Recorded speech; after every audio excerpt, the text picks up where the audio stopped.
Hello and welcome to my podcast, And She Was.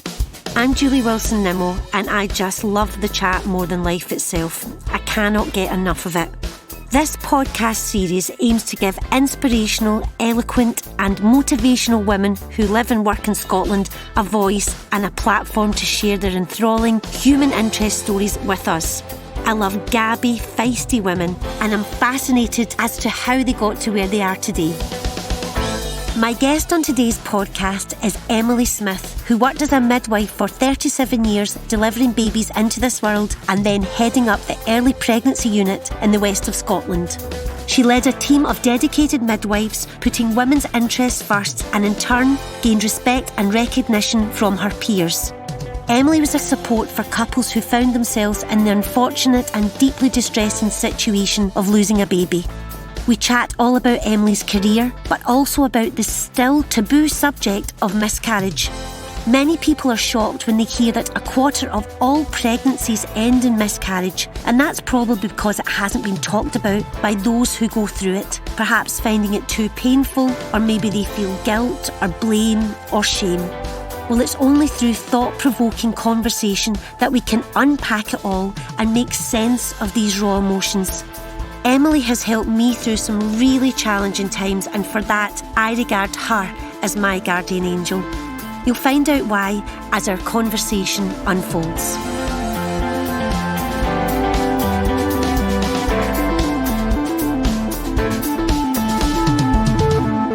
So I just want to start off by saying thank you so much, Emily, for joining us this morning. No problem. I'm sitting here this morning on And She Was with a very good friend of mine that I've known for, wait for it, 20 years. No way, is it? I don't think it's weird that we're still friends. Emily's looking like it's weird to me. Not at all. But do you remember when we first met? I think it was the morning after I had Benny. Yes. And then all the women, like, do you remember? Yeah. I remember you before that, you were getting a scan in the main ultrasound department, and I had wandered through to ask a colleague something, and I'd spotted your husband it was. I looked at him and I thought, oh, he's in the TV and my son loves him, some sketch. And I came up and said it was something to do with a painter, and it was a real Neddy voice, and I thought, you are the bane of my life because my son speaks like that. And your husband was laughing because obviously doesn't talk like that. That was my first encounter. And you were heavily pregnant. Oh, wow. And thereafter. Mm-hmm. Oh, my. And I was massively pregnant. And for listeners that haven't been pregnant or they know people that are pregnant, I mean, I was huge. Like, I'm just going to tell you, it looked like I was about to give birth to about 5 of them. And because it was my first, I was keeping an eye on it, wasn't I? And that's my first encounter. Yeah. And I'd never even heard of the early pregnancy unit at the time. And you sort of hear these words and you get a wee bit of a fright. But you were there, the girls were there giving me a scan. I think I only had a couple of weeks to go. And I think at that point, there was a small chance of the chat of, you know, they're there to reassure you they're an amazing facility. And there's now one at the new hospital as well, obviously. And basically going there, you go there, don't you? And you're there to scan them or reassure them or go, you know, got so many weeks to go. Well, that area would be the daycare area. Right. For heavily pregnant women.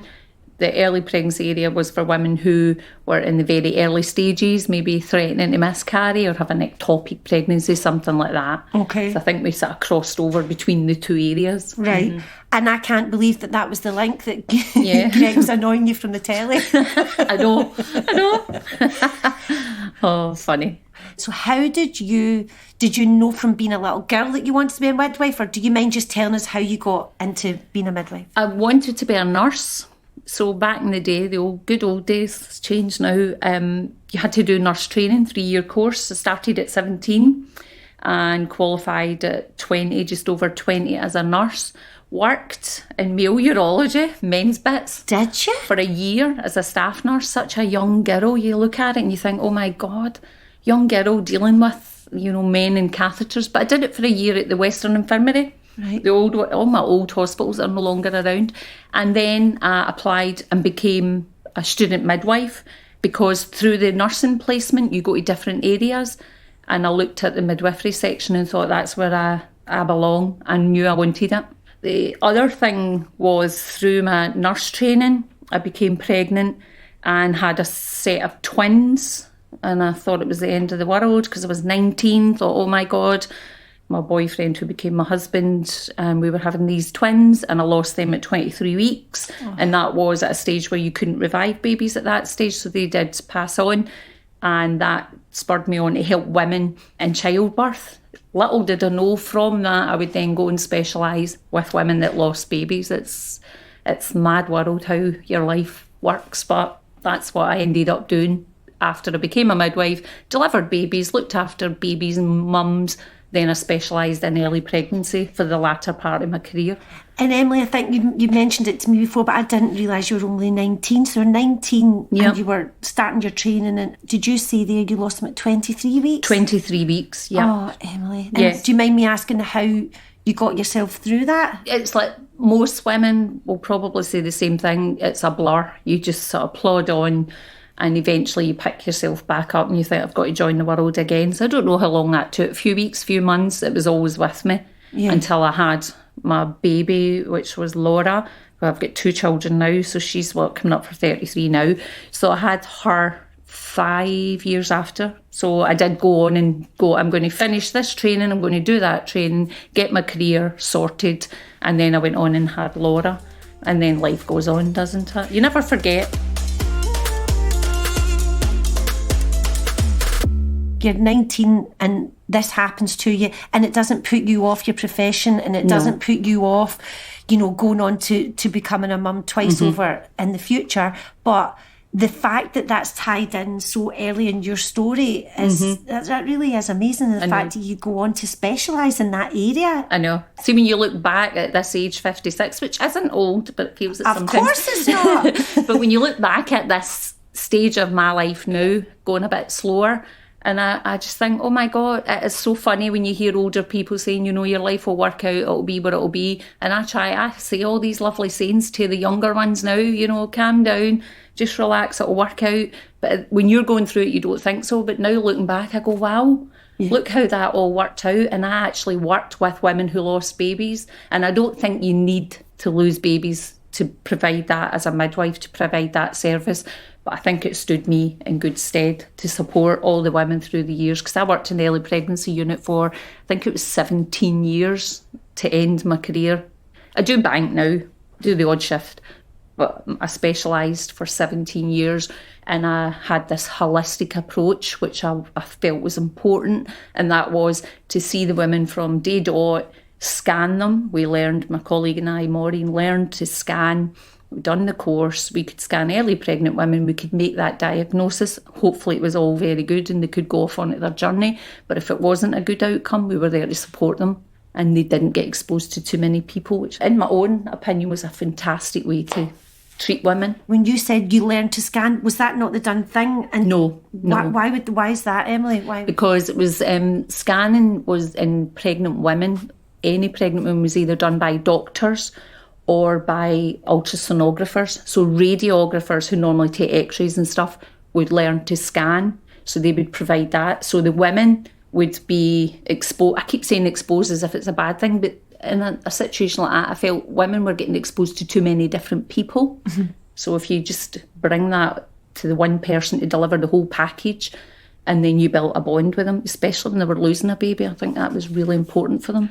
Well, our bond is over friendship, but for me and my husband Greg, you were there for us. We went on to have Benny, and then we had no problems. And then after that, it was 3 years later, our paths crossed again in the early pregnancy unit because I had a bleed and I didn't know anything about it, and I can openly talk to you about it because you were such a brilliant support to me and Greg. And I didn't know I had cramps, and I came up, and luckily for me, you were there. And obviously you could tell by my face I didn't have a clue what was going on. I'm from a big family of all my sisters having lots of babies, and my mum being no miscarriage at all. And then you took me in and scanned me, and you led me through it, and unfortunately we had lost. And I just remember thinking, I don't know how I would have got through it if you hadn't been there, because I didn't have any. It's so weird, even though you've had a baby, if you don't encounter the word miscarriage, or if you're not being with somebody that's had, you just don't know anything about it. Yeah. And of course they don't want to talk to you about it through your pregnancy, but at the same time you're completely thrown because you go from that moment of, I did know there was something a little bit wrong, and I could obviously tell, you could tell by my face, I knew. Unfortunately, my partner Greg, my husband, didn't know, and I felt so bad for him. I had a little inkling. They say women sort of know, don't they? Aye, definitely. And then you just guided us through that and got us through it and sort of gave us the hope to say, like, these things that happen. But I really do mean this. If it hadn't been for you, there's leaflets and stuff, but there wasn't a lot of aftercare chat and stuff. And do you think that's changed since then? Do you think that's getting a bit better? I think the birth of the early pregnancy units across the whole of the UK, because obviously in that job I was involved with the Scottish Early Pregnancy Network. I actually was the secretary, which I'm the worst. Can't work a computer or nothing, but anyway, they made me the secretary. It was horrendous, but I was involved with that group. So we'd put on conferences once a year, and the reason for it was to educate other professionals, health professionals, not women and the general public. It was the health professionals, and we shared ideas. And the National Association of Early Pregnancy Units, they run a conference. Again, it's for health professionals, and it's so we're building a standard of care, and we're actually unifying it across the whole of the UK. Overall, women are now knowing they can access early pregnancy services. People are talking about it, and I think it's a vital role and a vital service for women and their partners, especially if there's trouble in the pregnancy and they're worried. And do you see it on? And I know you're retired, but you're not. She's not. She's still working. She misses the chat. She is. She's in there. I know what you'll be like. You missed being in the team. But do you think now that because people are talking about mental health, and it does come under that umbrella, is it in a positive way, but it's still a taboo? I've just been through it again recently with a very close friend, and you again helped me because you helped her to get a scan and stuff like that. But even with her in this day and age, nobody talks about it. No. It's a very taboo subject, and I'm going to quote something because we've got statistics amongst us here. People don't talk about it, but the statistics are still really high. The stats come in, it estimates to suggest here that there's 250,000 miscarriages every year in the UK. But people don't know about it. People don't talk about it, and I'm not getting at them, but I think it's because they don't know what to say to you when it's happened to you. They don't know what to say to you, and it's almost like, it sounds terrible that I'm getting at people, I don't mean it, and you probably had it yourself. It's like they go, oh, don't worry, it wasn't the right timing. Or a ghastly one I got was, well, there's probably something wrong with the baby, so it was better that you didn't go through that. And all the things that upset, the people don't mean to upset you, is what I'm trying to say, don't they not? They don't know what to say. I think the majority of women in general are waiting for a 12-week scan. That's what antenatal care starts, 12-week scan. So prior to that, which is most of the early pregnancy units are involved with women, so prior to 12-week scan, women don't talk about pregnancy. They'll say, I'll tell the family when I'm 12 weeks. So I don't know if it's that element that they're just holding it. Yeah. So they won't share it. Yeah. Which is a bit of a shame, because that's what you've just touched on. The mental health can be a big thing for women when they're pregnant again, that anxiety. And that was a good thing in my role, because I got to know all my women who miscarried, and I could just say, phone me, hello, it's no policy, don't quote me. I know, don't give it into trouble, but that is exactly what you're like. Yeah, that is exactly what you're just like. phone and we'll scan. It's not going to change any outcome, but it's that mental part where you're bringing someone off the ceiling into a sort of moderate level of normal. Yes. Because the anxiety is horrendous if someone's miscarried for their future pregnancies. I don't understand why we're not talking about it more. I talk about it all the time, but I don't understand, a lot of couples just want to keep it within themselves. But I've heard women and men saying to me, oh, when we went home, so-and-so, a guy in the office, wife miscarried, this one miscarried, and then they start talking, which is good. Which is great, and it's like, I didn't know, and I had to reach out, and you said to me, and it never left me, I hate to say it's common, but you will know people, Jules, that have been through this, I promise you, and so will Greg. Yeah. And you were right, and it did naturally really help. A very close friend of mine had 2 back-to-back miscarriages. I had no clue, and so I had her, and it really helped me discuss it with my sisters and stuff. They were fantastic and said, what can we do? And I think that's really important. It's talk. Yeah. But there is something, I know exactly what you mean. There is something about that 12-week thing of like, we can't tell anyone. And But actually, the aftermath of what happens to you, and I agree with you, you never forget, you need that support. It's almost like the elephant in the room, isn't it? It's like, oh, she's going to come round and talk about her miscarriage. Like, who genuinely does that? Exactly. Nobody does that. I know. But I do what, and here's a question I was thinking about this morning. Do you think that men talk about it? I did worry about my husband because I had my girlfriends that had been through it, that went through it, and you supporting me. But do you think guys get the support that they need? I don't think the guys get the support out with the hospital environment. I could be wrong, and hopefully there'll be guys that will listen and go, you're talking rubbish there, Emily, because we got lots of support. In the environment of the hospital, they definitely get the support because they're involved. We encourage them to be there. They are trying to be brave. They're trying to be the backbone of that relationship. And I think they sometimes get lost. I feel it, and I look at the partners and I think, I wonder what happens when they go home. If it was me, it would all be all about me. I'd be wanting all the, everybody come and talk to me and cuddle me and make me feel good. So I don't know. I would hope that they do have people that they can talk to. We encourage them to come and talk to us and phone us, Yeah. And the one thing, and I used to always say it to like the wee student midwives that would come and work with us as well, the one thing that always gets me is when the dad cries. So when the mum's got all the tears, I'm like, all right, big cuddle. In the days we were allowed to cuddle. All of that. But when the guy, that was the one that just, I would go, I need to get out of this room because I'm just about to lose it now. I wouldn't lose it with the women, but I'd lose it with the men started. I'd go, oh God. And I don't know, there's no rational thought to that, why I was like that. But I always just felt they always stood tall and protected their wife, their partner. But when they lost it, I'd be going, oh God. And I think maybe when you're saying that, and we're both getting emotional thinking about it, but I think when you're saying that, there is that thing, and it is forward thinking as we are about women, there is that thing of your heart almost breaks for them, because in my experience, and when we've talked about this and my close friends, not all the time, but the woman usually has a feeling. Yeah. And you said to me, and fortunately went on to have our boy Chevy a few years later, and then after Chevy we fell pregnant again and again. You helped us because we had another miscarriage, and that one nearly killed me because of how upset my husband was. So it's weird you talking about that. I actually felt a bit stronger that time, but I knew. I woke up that morning and I knew, and I felt physically not well, but it was him, and he didn't know, and he was filming, and I had to get him to come, and you were just so fantastic. And I did say to you in private, I'm okay, and you looked at me like, no, you're not. I know. And I said, it's him, and he was so shocked, even though it had happened a time before. It's, even thinking about it now, it's the reality.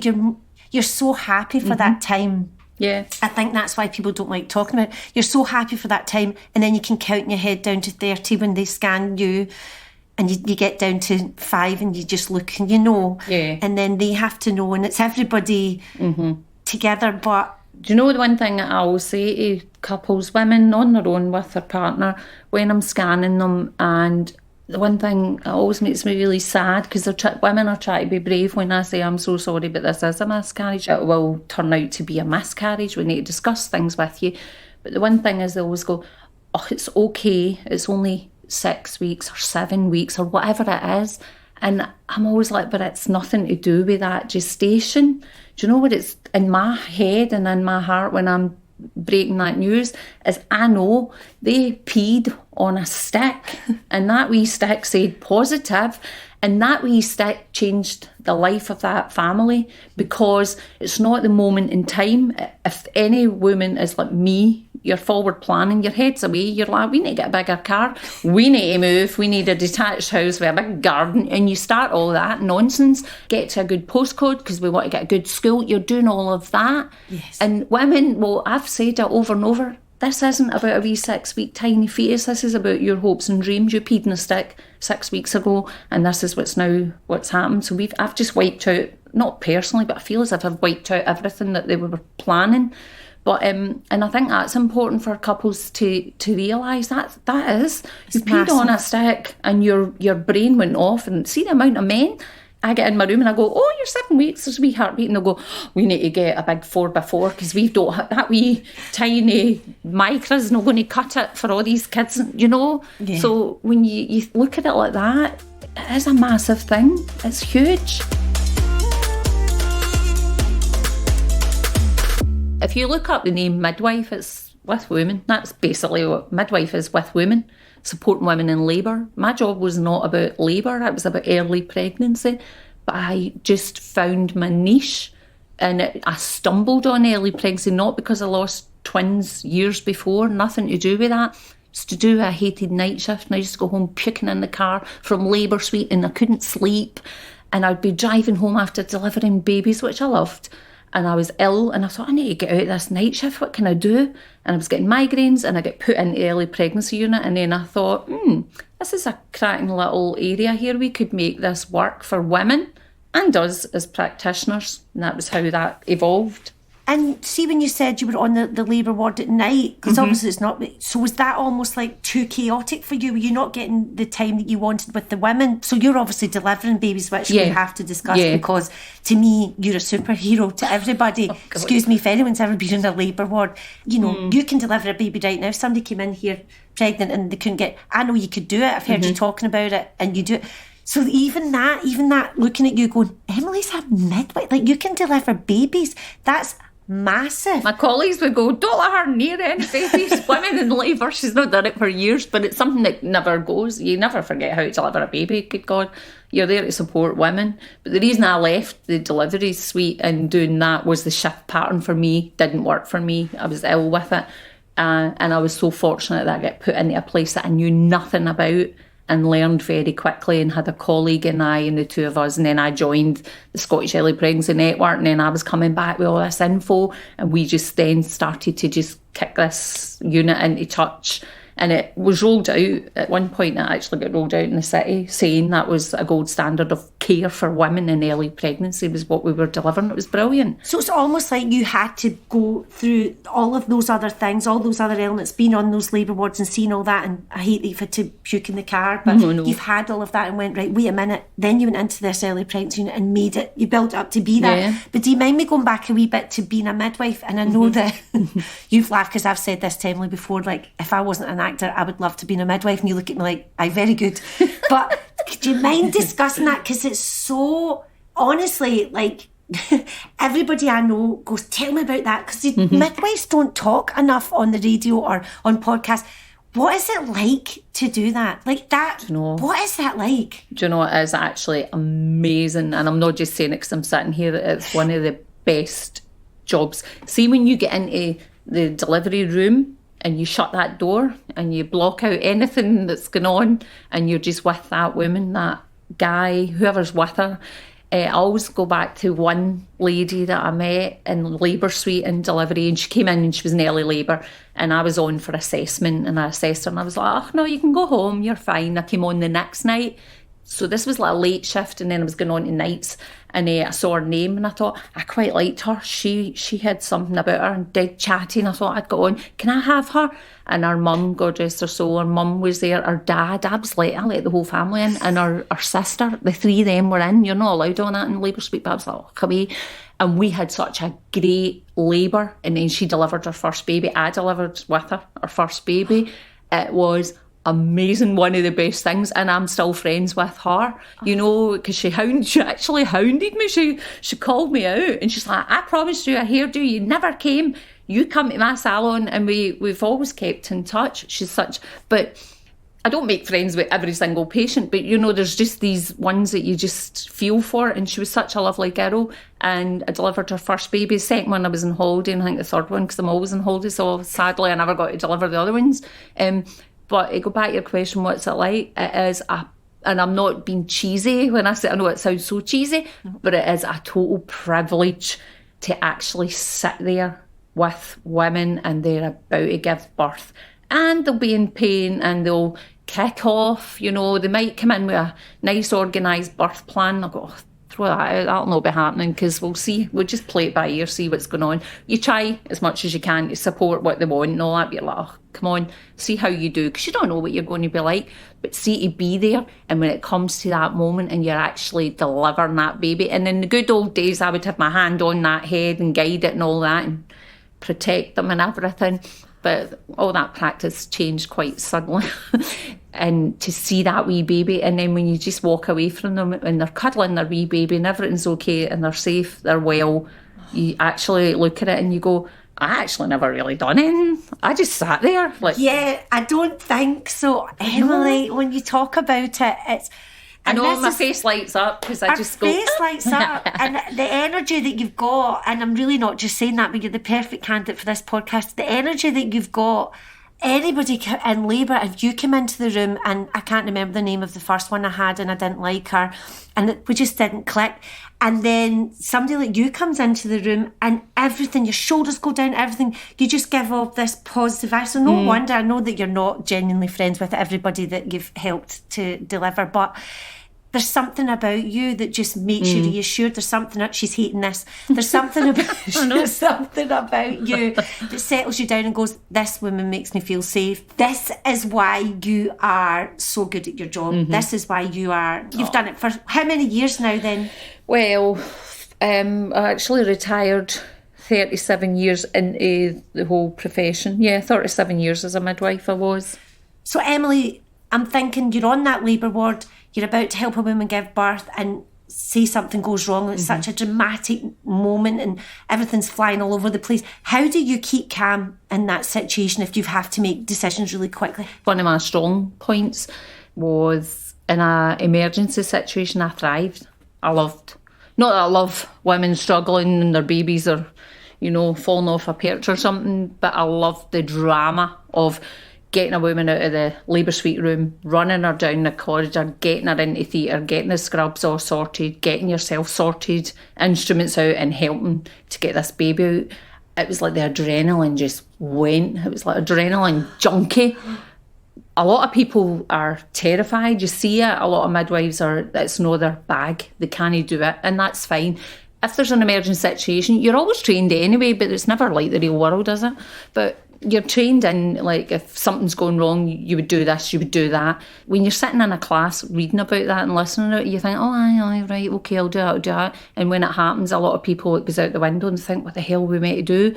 But because as I progressed and got on in my career, in the younger days, my bottle would have crashed and I'd be like, oh, hell God, what are we doing? And I'd have been all jerky. But then as I became more experienced in certain situations, I just thrived on it. I loved it. And I would then, not bark orders, but I'd go, can you scribe? Can you do this? Can you do that? Why don't you go and get the drip for me? And I'd have the ven flowing in and get that sorted. I loved the drama attached to it. And then at the end of it all, I go, it's like a episode of Casualty in here, isn't it? But I loved it. I just love personally.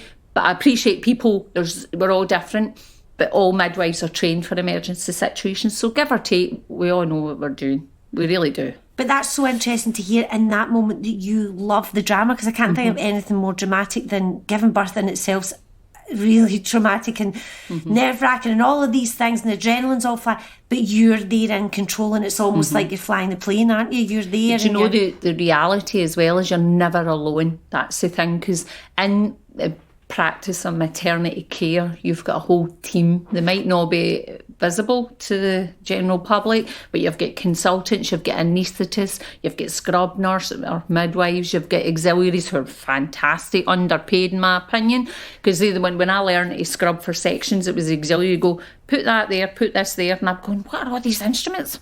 Again, It's like an episode of Casualty or Holby City with all this stuff going on, but these are people that they're all there, we're all supporting each other. So you're never alone. You might get somebody that'll bark at you and go, what are you doing? You should have done this. And you go, no. And that's when that creates that nervousness.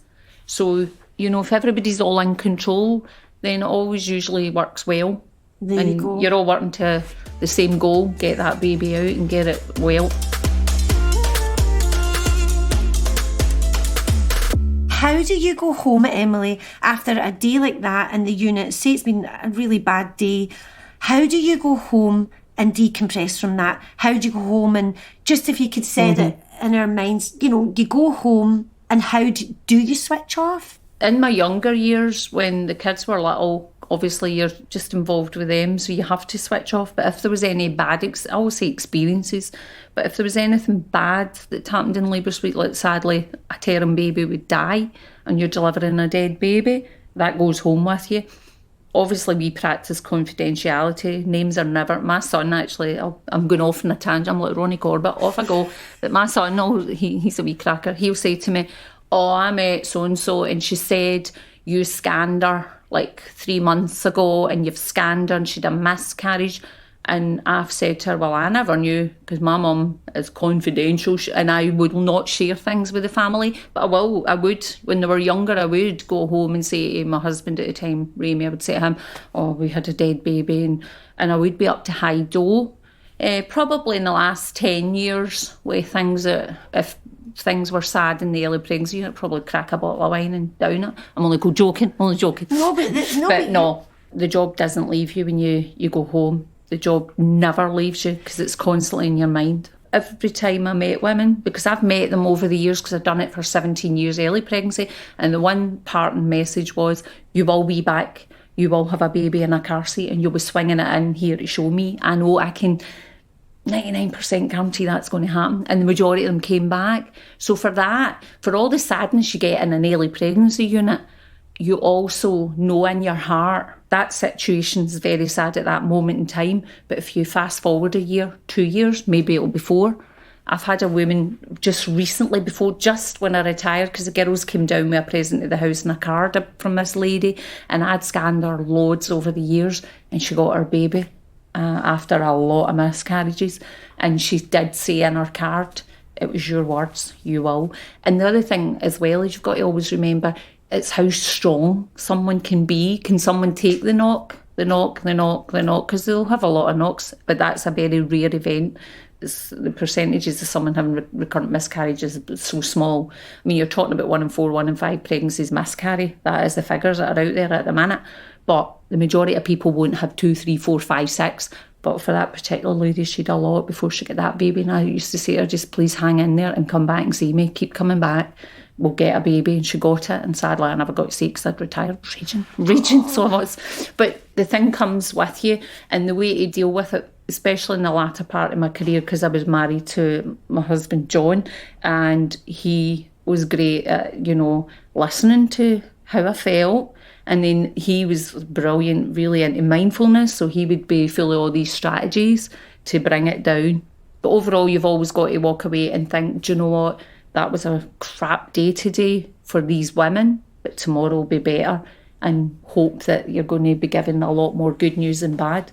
But imagine you didn't have that hope and you've not had that support. And do you see that in your younger midwives, if you can see them struggling with it? Because it must be, if they've not had the experience of it, they're coming in and they're training. Yeah. How do you deal with that then if they're taking, they must get upset? And yeah. Aye. Do you have to then make time in your day to talk to them like this? And yeah, you've got, like, if I get, I'll say young girls, I can be like 20 or 30 now doing midwifery training, but if I get students, they're going to see bad news coming out from that scan, women crying, men crying, and if they're not used to it, like you say, it is hard for them, but I wouldn't just throw them out the room. Years ago, student midwives weren't allowed in early pregnancy units. It was just the way it was. The managers didn't think that was the right environment, and Maureen and I had to sort of argue the point and say, well, the midwives are with women, it's not going to always be good, and they should learn early, and I think you build up a compassion for women, and I think that's one of the high qualities you've got to be, is compassionate. You can't be a hard-nosed person. I was going to swear there. You can't be hard-nosed and hard-hearted. You've got to feel what they feel without weeping and wailing all over them. But for students, I would say to them, right, we've had 4 losses in a row here. Why don't you go and get a wee cuppa? And then at the end of the day, I'll be like, how are you feeling? But usually they're learning from the way you react. So if you take time with a couple and you talk it through and you're going through options and giving them all the information, the students they're already, they're being counselled anyway. They're being counselled along with the couple. So you tend to find that the students are actually really good, I have to admit. They seem to take to it quite well. And they know just to keep quiet. That's a nice thing, because most of them will just sit back and let you speak to the couple. Mm-hmm. I always imagine a female-led profession. Is there any guys coming through? Or there's one guy when I was in my training or post-qualifying in the early days, there was one guy in the Glasgow area that trained. I don't know whatever happened to him. I believe, I could be wrong, but I believe there is one male midwife. I don't know if he's privately practicing or what. It isn't an environment where we see a lot of guys as midwife. You'll get male doctors, obviously, because doctors are involved throughout the whole maternity care. So women are exposed to, junior medical staff that are maybe male, or student doctors that are male. So they are exposed to men. I think women in general feel women should be midwives that are looking after them, should be women. But that is just an old-fashioned thing, like call your midwife. It was always always a woman with a doctor, a male doctor overseeing it, and it's still that sort of situation, but it may change, But even as you're saying that, it's funny because you don't see the consultant until you're being delivered, but it's you that I remember. It's the aftercare, but it is. It's you that I remember, and the other lovely midwives taking care of me. It's the women. And maybe I just personally felt more comfortable with the women, and there's a lot of examinations going on, and just the way you feel you're very vulnerable and you have to give yourself over to it. It's the vulnerability, isn't it, of women being exposed to too many people and that gender, because women have got their boobs out feeding babies, they've got their perineum getting looked at, It's not glamorous, is it? It isn't. So you can understand why women that are heavily pregnant are like, no, I don't want that guy near me, because, they are very vulnerable. But at the end of the day, it is a profession, and there's no reason why guys... there's no reason why guys shouldn't be getting into this profession. No. But I don't know how we change it. I know it's funny actually even thinking about it, but I'm thinking just now, like, beat it to the guys, because I always remember when I go for my exams, I think, it's the doctor today. I know. No, sorry doctors out there, male doctors, but you're getting booted out. But it's when you would walk in, I would relax, because I would go, I know that Emily's going to talk me through this. If it's something I don't understand, if there's a few complications and things. But do you mind me asking this, and just because of everything that's been going on now, what about your unit thriving then? What about lack of funding and stuff? We hear that a lot, especially, nowadays. How has that affected the midwife sector then? How's that affected your unit? The early pregnancy unit certainly has, the model of care has changed, and I don't want to get into all political, I don't do politics and all that, but the actual model of care has completely done 360. When I started, it was doctor-led. And we had a lovely female, Lena Macara, actually, a beautiful female doctor who overseen our unit, and she was very in support of Maureen and I scanning, because she knew where we were going with this, and we developed this midwife-led unit. But nowadays, it's to do with funding, and because we developed that one-stop shop where women came and seen one midwife who done everything, that costs money. They paid us well to do that, but then it became more and more women were coming through our unit, and they couldn't sustain that. So then they trained more people. So then they were paying them all this money, and they couldn't afford that. So now they've got one personal scan, and they've got a couple of junior midwives, band 6 midwives, that will take the women and deal with the bad news. So that's and that was one of the reasons I retired. Because you weren't happy with it? I couldn't deliver that care package where I just scanned women and put them out. I couldn't do it because I'm, as you can see, a gab, and I had that control. And I loved the control. It's not so much controlling women, but I could control the element of the care that they were given and who they get exposed to. And that's all changed. Is it funding? I don't know. I don't know what it costs. I mean, it sounds like it is. And I understand you're saying you don't want to get into the politics of it, but at the same time, that's really difficult for you. You've poured your life into that. And then it's like, hurry up almost. Yeah. How can you create that and set that up and make that environment so comfortable? And I know, because I've been in it a number of times. And then to go, I need to walk away and I'm getting... So does that feel really unsatisfying towards the end? Yeah, it was so frustrating. And I became a person that I didn't like. Not to the women, because I loved what I was doing, but I became... I'm quite gobby anyway. But I became more vocal, and I didn't like the way I was. And I thought, it's time for me to get out of this. And that was the reason. I just thought I have to walk away, because that was... excuse the pun, but it was my baby, and I was so passionate. When I talk about early pregnancy, I just get dead passionate and excited about the care that you can give to women and their partners. The model was a brilliant model, and it's still, don't get me wrong, women can access that service. They pick up a phone in. They might not get seen on that day or the next day, depending, but they will get seen, they will get really good care. But it just wasn't what I was happy to deliver anymore. did COVID change the way that the hospital had to work? Because I was hearing horror stories about people going in on their own and all that. Has that changed, and will that go back? It'll go back. I would imagine it will go back. I think at the early days of COVID, when we were suggesting women come in on their own, and we were all masked up and gloved up and gowned up and everything, and it was a fear of get them in, get their scan and get them out. Don't expose yourself as a practitioner. You weren't wanting to be exposed to anyone because we were all frightened of what this was. We didn't know what the virus was. So in an early pregnancy unit, the majority of people come with a partner. But we were still getting to a stage where we didn't want the partners in the room because we were terrified that we were getting exposed to too many people in a day with that horrible virus that was killing a lot of people. And I know, like, my daughter had a baby recently, and Andrew get into the delivery suite, which was fantastic. But he said, I had to laugh at him, he said they were getting pushed along the corridor, her in a wheelchair with Darcy in her arms, and Andrew's walking along, and the girl presses the lift button, and Andrew went to step in, and she went, where are you going? Exits that way. You'll get a phone call with a time, a visiting slot. And he's like, what? And she went, oh, you can't come in. No one's allowed in, you've got to book your slot. So luckily she was only in, like, I think it was overnight, and she got home the next day or the following day. So he had to book his wee 1 hour slot, and then he booked a wee 2 hour slot, and she came home. But I'm like, what? And he went, yeah, you're not allowed. But picking up on that, what happens if you are on your own? What happens in that situation? Or have you seen that through the years, even before COVID? Okay, aye. You get women that will come up on their own, and you're breaking bad news to them. But it is a case of, you don't just break that bad news on a scan and turf them out the door. In the role that I did do before they were changing it and I left, I would have time, because I allocated time slots for my ladies. So I would have a caseload, really. So I would go, and I would may run over 30 minutes. The next lady will get that if she needs it. And that was my take. And I know people get frustrated with sitting about waiting, but I'd go, but they'll get their time. And I would apologise and say, this is taking longer. Please bear with me.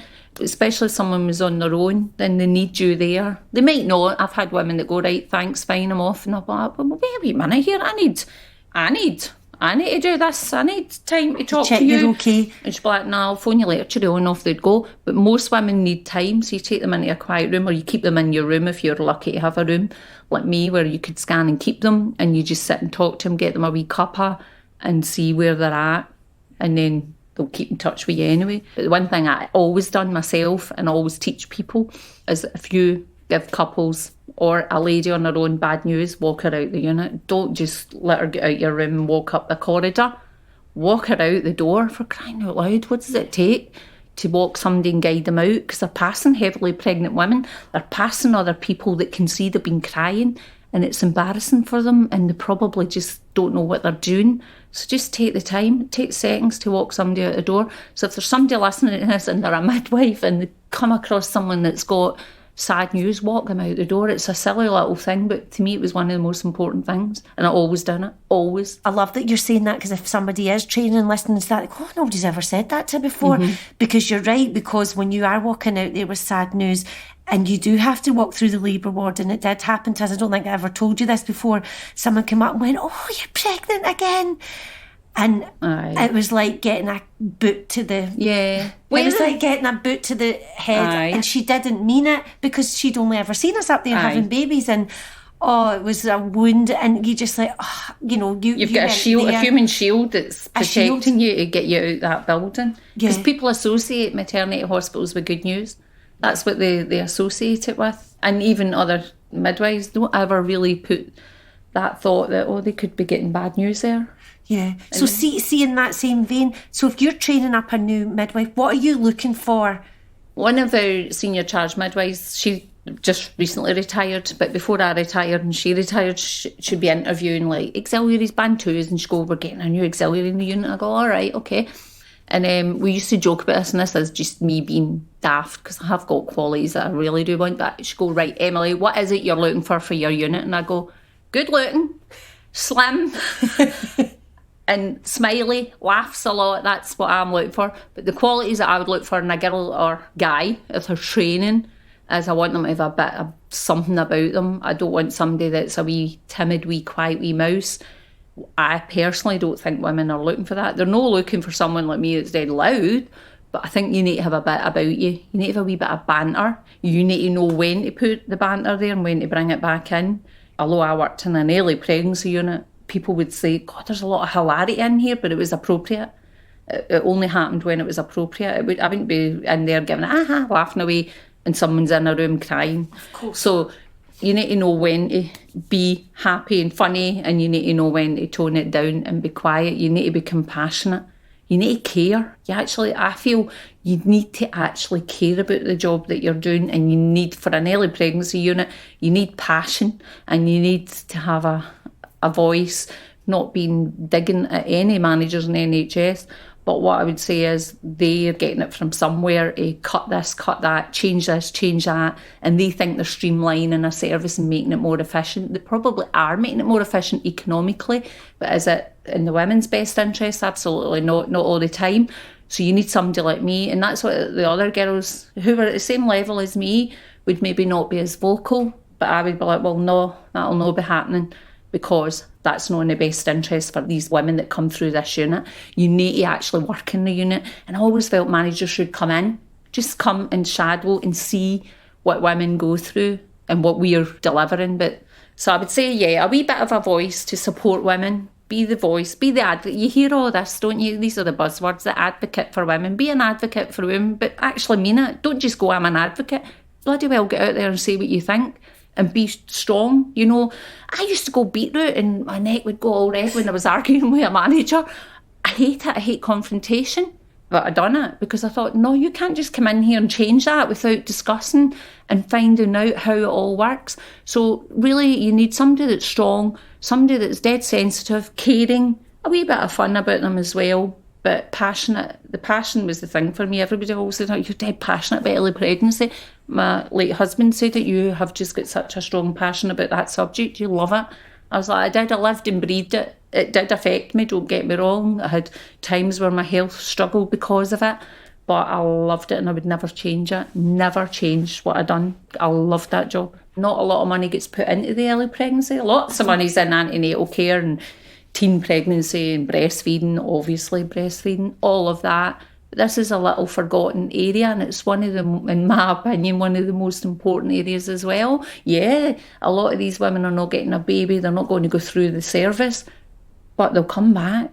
And it's how they are treated at that moment in time is going to have a massive impact on how they go on in the future, and if they'll have more babies, and how their pregnancy will pan out, and postnatally when they do have a baby, how will they feel?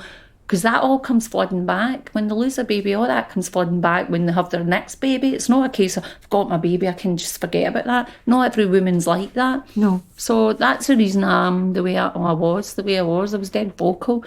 Now, like we've said, I do part-time. I work once a month if I do.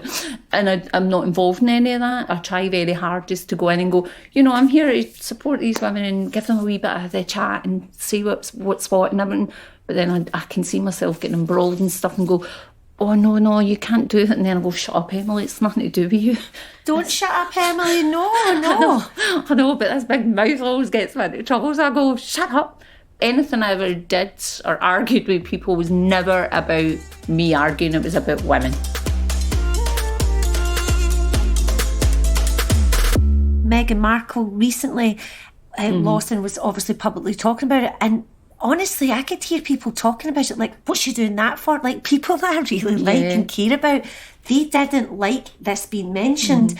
And obviously, you don't want to, a lot of people don't know that's happened to me. They go, you're not going to turn around to folk that you don't know. Well, good for her. Yeah. I see exactly that example. And that lovely American, she's married to John Legend, Chrissy Teigen, that kind of exposure to me definitely helps. Do you feel the same about that? Definitely. Like, why? But those women get judged about it. Yeah, they get judged as if, oh, look at them try to get sympathy or steal the limelight because they've had this miscarriage. But I don't personally think they're talking about it for that reason. I think they're talking about it because it might help somebody. Absolutely. I think that is the reason that they're doing it.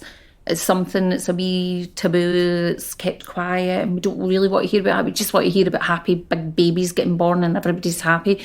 And I think these women are now starting to come out and go, well, no, I've got 2 babies, but this happened to me and I'm okay. I survived and we've moved on and we've got our babies or whatever, our family's doing well. But I think it is really good that people do come out and talk about it. But you're right. You see in the papers and that, they just get slated and you're like, why? If they knew for 1 second how Meghan Markle and Chrissy Teigen felt at that, if they knew the pain that they were all going through, why would they criticise them? And you're thinking, they're not making this up for attention. No. But there still is something there and going... She said that obviously some really positive things came from that. People going, oh, she's so brave to talk about that. But at the same time, you're so right. It's still not allowed, if you like, to be talked about. Yeah. It's like our ears don't want to hear it. All we want is good news. Yeah, that's true. Yeah, stiff upper lip, get on with it. And people going, oh, I'm sure she'll be fine though. And you're like, how do you know that she will be fine? Well, I really hope that she is, but how do you know? There's certain aspects of mental health that we're allowed to talk about, and that's fine. Don't get me wrong, I'm not saying that these other issues that come under that umbrella aren't important, but this is like, for women, to me, women have the toughest deal. It's like you only come round when that baby's in that pram and everyone's happy and here's the baby shower and the presents, and you don't know what journey that they've been on to actually get to where they've got to. I looked at my daughter and obviously she was pregnant through COVID, which was a bit of a pain because all the healthcare's changed, but I looked at her and I felt quite sad about that whole pregnancy because she just worried the whole time about the COVID, obviously, and how it would affect her if she got it and how would this baby be okay. And she just seemed totally stressed. And I thought, for God's sake, what's happening to us? It's the whole environment that we're in at this moment in time as well has changed. And like you were saying about, guys aren't allowed into clinics and stuff. Everything's just all changed. And I just wonder how women are going to cope. Yeah. Is there reasons now? Is there facts coming back about the causes? Or is it just the roll of a dice here has not worked out for you? Is there anything coming back? Do you mind me asking your experience? Is there anything coming forward? Is there not prevention? Still obviously very little in terms of early miscarriage. The majority of people, if they miscarry, this sounds a bit graphic, but if they miscarry at home in the past tissue, we will say, if you want to scoop it out the loo or whatever, put it in a wee tub, bring it in, we'll send it to pathology. Very limited information you're getting back from it. It might say, yeah, it's a normal fetus, but they're not really going to be able to tell you that much. Women that have recurrent miscarriage, then they start doing tests on them, and they'll do genetics and the fetus and stuff, so they may get a bit of information, but the reality is a lot of it's just put down to it's life, it happens, we don't really know. There's a small amount of women that will maybe have something within their health that will, or their genetic makeup that, they're predisposed to having miscarriage, and quite a few. But on the whole, we still don't really know. It's like you say, it's a roll of the dice, it's nature. And I think the one thing for women, if they're listening to us, to take away, and we can be very, very sure of that, is very hellish little that you're doing that's caused it. It's out of your control. I'm really, really glad you said that, because even years later, and watching my friend in pain that had been through it recently, I couldn't bear that she was blaming herself. Aye. And from nowhere, she said things like, I'm working too hard, or, and I remember one time I pushed a box. It wasn't even heavy. And I was like, was it because I pushed a box? And she's running through all these scenarios.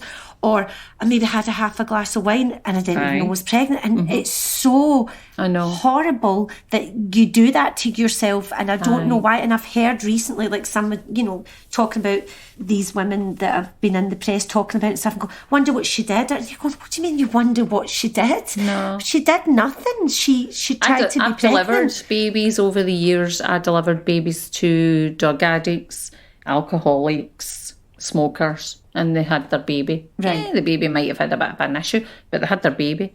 Women, the one thing that we do, obviously all health professionals are trying to promote, is good health. So if someone's thinking about falling pregnant, try and just consider your health before you even go there. If you're smoking, try and get that reduced or get quit if you can. It's easy for me, I'm a non-smoker. Get the alcohol out. Try and up the exercise a bit. I'm not saying run marathons, but just become more healthy. Lose a bit of weight. Obviously, if you're grossly obese, that's a massive thing for falling pregnant in the first place, and it's huge implications for a pregnancy going forward. So it's just about health. Women taking control and I'm not saying they've all got to join Slimming World and run marathon. I'm not saying that. I'm saying everything in moderation and look at your health. If you're thinking about having a baby, do what you can to promote a good start off, you know. It's like giving yourself the best start, isn't it? And I know it's not running a marathon, but it is giving yourself the best start and go, look, you're about to embark on this massive, major thing. Give yourself the best start, isn't it? It's like, definitely, you know, yeah. And I don't even think women talk about that, Emily. I don't even think that they do. Well, we used to get women in, I sound like a big fattest, listen to me, but I always struggle with my weight anyway, but I do sound like a big fattest, but I would get women in and they'd be very, very heavy, but people don't want, you know, they're like, well, you can't say to her, but she really does need to start thinking about her weight here, because this is the start of a pregnancy. At the end of that, it's going to be even worse. What the health implications for that is, you know, gestational diabetes. This baby's going to be born, it's going to be huge and, you know, jerky and whatnot. Sugars are going to be all over the place, but people don't like to talk about that. But I used to work with a consultant at the Queen Mother's, and he was brutal. And not in a bad way. He'd just go, you need to lose weight, end of, you're too heavy. He would even go, the fat word, he'd go, you're too fat. And I'd be going, oh, Kevin, you can't say that. And he'd go, well, she's too fat, she needs to lose weight. And I'd go, but he's saying it in the best interest of, and yeah, it's that. Like, oh God. But I'm just thinking, all this stuff you must have heard over the years. If you could go back to your younger self, is there anything that you would do different, or is there anything, any wee bit of advice you would give to yourself? For me personally, doing the role that I did, because I was so passionate about it, I probably would say I wish I had kept the passion but done the vocal part more subtle around managers and stuff. So spoke out for my women in the service, but had done it in a cute way instead of just being brutal. Like me, I'm a brutally honest person. I say it as it is, I can't help it. But I would change that and say, right, do it in a cute way and get your point across nicely, cutely, so they listen to you. That's it. That's what I would say. Service-wise, absolutely not. I loved what I'd done. I loved that early pregnancy service. I loved delivering babies. I loved postnatal. And back in the day when you were allowed to sit at the end of a bed, sit on a bed, hold a baby and chat to the mum and dad. I've got a photo years ago and it's this dad cuddling me with his baby. God, you're not allowed to do that now. You're not allowed to sit in a bed now. God, You're not? No, Jesus. Infection control would have a field day. Oh, shut up. What a lot of rubbish. Come on. And she can say that because she's been there, but that is, you know, I hope you've not regretted anything that you've said to these managers, because I know you and I know that it'll all be backed up with the goods that you're fighting for these women. But, you know, I think you should put all this into a book. I would read your book and all the other things that we've not had time to talk to about today. Emily's a mum of two, and you've been through so much, Emily, and you still managed to maintain this positive vibe about you. You do. It's infectious. And we've recently both started wild swimming. She's laughing, but I met her and was telling her I was doing it. And by the way, I only said it to her once and she's doing it all the time. I know. She's bought a paddle board. Yep. Oh, I love it. I can stand up. I can paddleboard. 56 now. You just go, who paddleboards? What a rubbish. Why would you do it? Love it.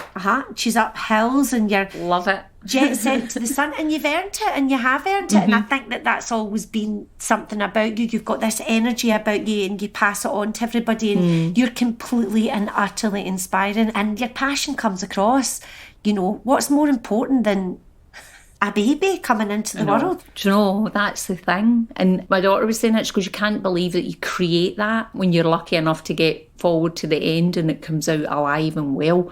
You've created that. That was in there, that little thing, a couple of wee cells, and it's a wee human being. How beautiful is that? It is. And we, as midwives, regardless of what area you work in, you're involved in that development of that baby right up till it's born and they leave that hospital, or you leave their house, whatever. But you are involved. How, and I'm not being cheesy when I say that, we are really privileged to be involved in that. It's amazing. It's actually an amazing thing. And people always go, oh, midwives are great, they're brilliant. No, yeah, we are okay. But we are still part of that. You know, we've been invited into their family. And it's amazing. I always used to think that. I used to look at it and go, my God, once the baby was out and everything, I'd go patting the back of myself, oh, I've done a great job. And then I'd go, aye, right. I really had nothing to do with that. Look what they've created. It's beautiful. Then you get them, they're all crying. I'm like, oh, take them away. It's the cycle of life that you're involved in. She's so funny, isn't she? I know that you'll all be enjoying listening to her, because she goes, I'm not involved in that. You are so involved in that. And you're so involved. That's how we get on, because we always like to take the mickey all the time and stuff. But at the end of the day, you know, when I was going through probably one of the most awful things that ever happened to me, you were there, and I'm so appreciative of it, and so is Greg. Aye. And I do get emotional when I think about you, but you're just fantastic. Oh, thank you. She's amazing. My job's done, you're crying. That's I always say that to women, my job's done, I got your tears. Even That's through it. Wouldn't you get it? Aye, right. You can go. I got you to cry. Out you go. But the laughing that we've done over the years and everything and the bond that we've had is from you. It's totally from you. And I just think, Emily, I think you should go and do talks and stuff like that. I really do. And then maybe we can break these barriers down a bit more and I know. have somebody like you coming in and talking and going, listen, this is what we should be doing. And, you know, I know you won't go away off on the chair and go away in your paddleboard and be quiet. Nobody's muzzling you, and rightly so. And you can go and be cute all you want, but she's just an absolute firecracker and a survivor and you're a warrior. That's what I'm going to call you. I can't thank you enough. Oh, thank honestly, you. You're an absolute superstar. Thank you so much, Emily. No, thanks for having me on. For your lunch now. There's most definitely a book in the making full of Emily's wonderful stories. I hope you enjoyed our refreshingly honest chat. I certainly feel a lot lighter after it anyway. My grateful thanks to Emily for joining me on this podcast, and thanks to you all for listening. You can find future episodes on Acast, Spotify, or wherever you get your podcasts. With thanks to Matt Ramsey for editing and mixing this episode. This podcast was produced by Solace Sounds.